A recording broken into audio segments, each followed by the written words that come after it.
کی آواز کو سننا کتنا ضروری ہے.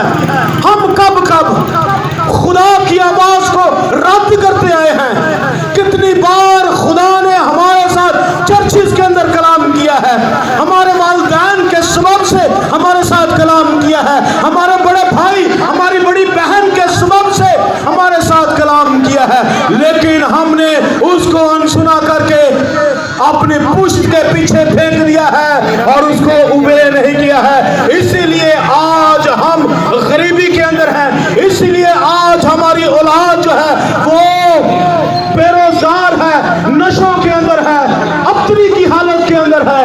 میں آج آپ کو کہنا چاہتا ہوں, خدا کے کلام کو سنیے اور اس کے اوپر عمل کرنا شروع کیجئے. آپ نہ صرف مبارک ہوں گے, خدا کا کلام کہتا ہے آپ باعث برکت ہو جائیں گے. اور جس طور پر ابراہیم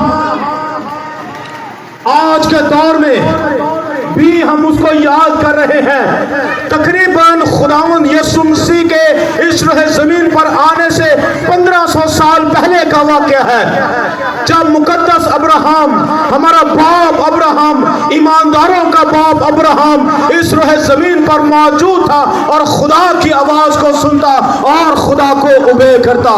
اور آج ہم 3500 سالوں کے بعد بھی آج آصف کون کی اس گلی کے اندر موجود ہیں اور اپنے باپ کو یاد کر رہے ہیں اور اس وعدے کو یاد کر رہے ہیں جو خدا باپ نے اس کے ساتھ باندھا تھا. اگر آج آپ بھی چاہتے ہیں کہ آپ باعث برکت ہو جائیں اور آپ کی نسلیں بھی باعث مسرت, باعث برکت ہو جائیں, آپ کو خدا کے کلام کو لینا ہوگا اور اس کو اپنے پلے کے ساتھ باندھنا ہوگا اور جیسے جیسے کلام کہتا ہے اس پر عمل کرنا ہوگا. تب ہی آپ مبارک ہوں گے اور باعث برکت ہو جائیں گے.